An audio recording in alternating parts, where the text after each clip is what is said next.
I made a video some time back about how I believe that electric vehicles will take over and why, but also that their adoption would be very difficult. And there's been some updates on that. One thing that I cited a lot in the video was the 2035 ban in the EU and the UK. I don't know if other countries are going to adopt a similar ban within a similar time frame, but it does represent a watershed moment in the automotive industry. Well, mostly if you're buying new cars. If you're like me and you buy second-hand cars, it's not really that much impact.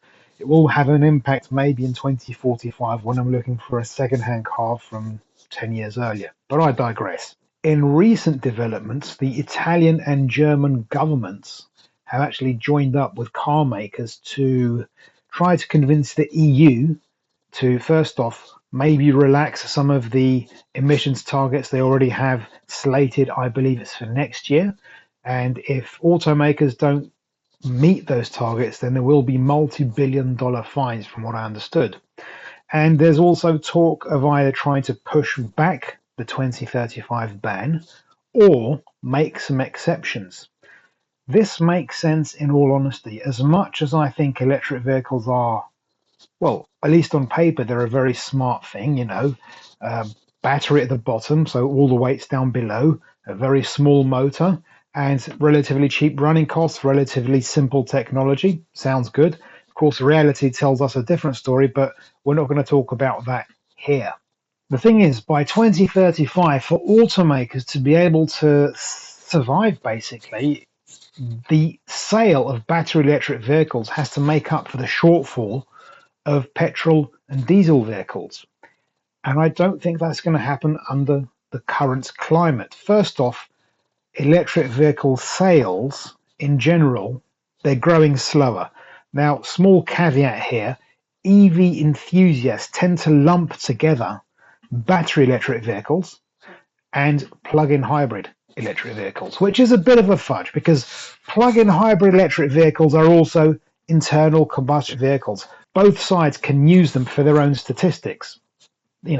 Plug-in hybrids do emit particulates, carbon dioxide, whatever. They do that. So it's a bit of a fudge there. But I think battery electric vehicles are what we should concentrate on because that 2035 ban does include plug-in hybrids. I'm just going to call them hybrids from now on. The sale of battery electric vehicles is slowing. Perhaps proof of this is the fact that you've got parking lots in the USA that are full of Teslas, unsold Teslas, that they just can't shift. And sort of that proves that even though the capacity to make the electric vehicles are there, the will to buy them is not. Now, I suspect, and this is me, I have no basis for this, no source for my data, but I suspect that whoever wants an electric vehicle can afford it and has a lifestyle that allows them to live with an electric vehicle, they've already bought one. And they're not going to swap electric vehicles at the rate necessary to keep the market afloat. That's just not going to happen. So right now, the rest of people who are buying new cars, they're either buying hybrids or petrol and diesel cars. Full stop. So when you get to 2035, people who want to ban petrol and diesel vehicles have a choice. They either go ahead with the ban, you're going to need a big pair of political cojones to do that. The other is that they relax the ban, either push it back 5-10 years, who knows, or maybe make exceptions for petrol vehicles that fart out, like 100 grams per kilometer or something along those lines. I don't know. Ideally, the hybrid solution would be best because that way you'd keep both sides happy. You'd still be able to sell petrol and you'll also be lowering emissions.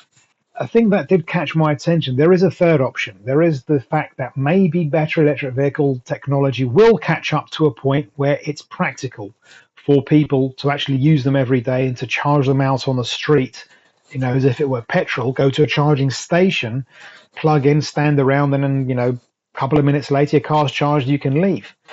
There is an interesting article that popped up on my feed, and that's regarding Toyota's 745-mile solid-state battery. For those who don't know, current lithium-ion batteries use a fluid electrolyte that has problems in terms of their durability. They gain a thing called dendrites, and that's what makes the battery capacity diminish over time. And they can also catch fire, which is a pretty big problem depending on various conditions. If they're punctured in a certain way or if they're subject to salt water, they can combust, which is, I would say, an issue.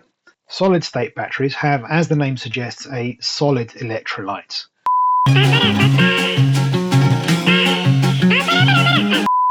Now, I'm not going to get too much into the chemistry of the thing, basically because I'm really not qualified to.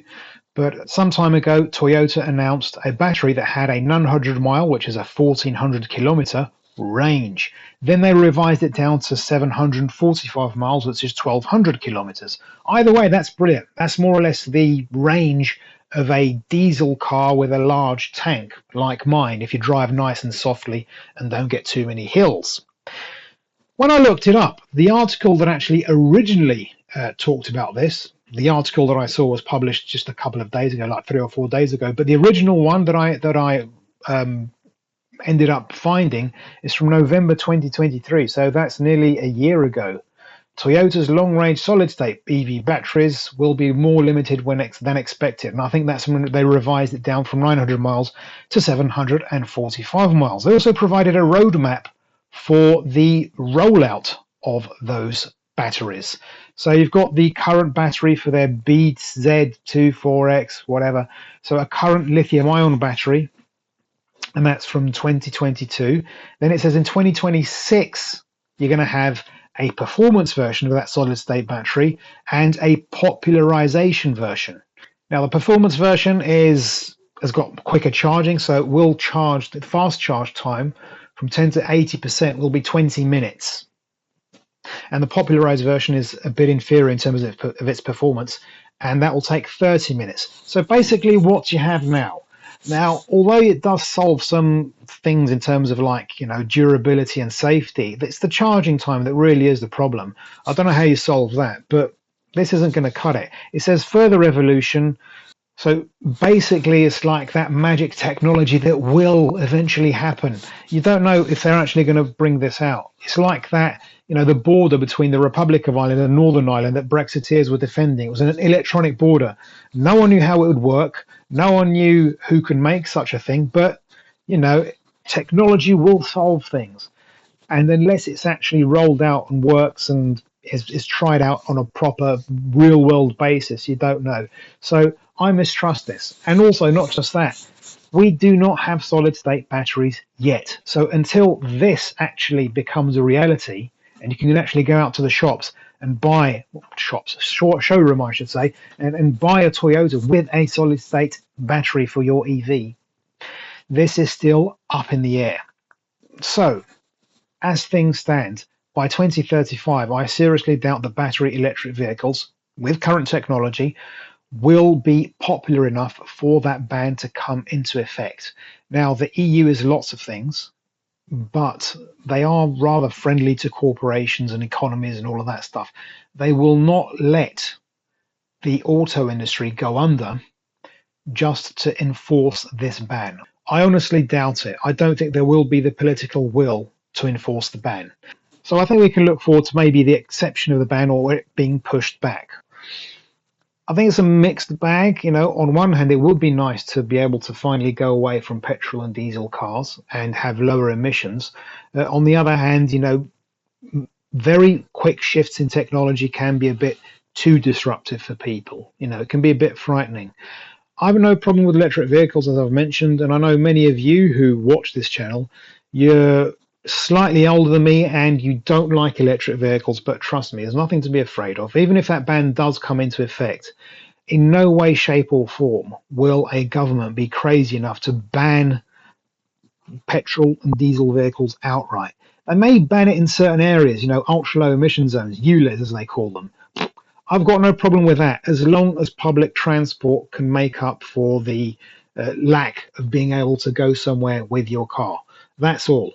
Here where I live in Porto, thankfully, we've got a metro system that's ever expanding, and it's marvelous. You can leave your car at home or somewhere else. You don't have to take it to the center of the city and have it you know, scratched by an idiot who doesn't know how to park, or people breasting against it out in the street. I'm being oddly specific, aren't I? Yeah, because it really does happen. I don't like taking my car downtown and being stuck in traffic the whole time. It's just awful. So in that respect, I'm actually looking forward to the future. I think it will be nice if we have solutions that allow us to leave our cars at home and only take them out either for long journeys that, you know, you can't do with public transport, at least not easily, or just for enjoyment. That sounds good to me. So let me know what your thoughts are in the comments below. I really would like to know, because I think this is a multifaceted issue, and I may have missed something, or you may have a different opinion. It may impact your life in a completely different way. You might not have the luck I have to live near a metro line. So all feedback is much appreciated. Thanks very much for watching. I hope you enjoyed the video. Please leave a like if you did, and I hope to see you in a future video. I bid you farewell.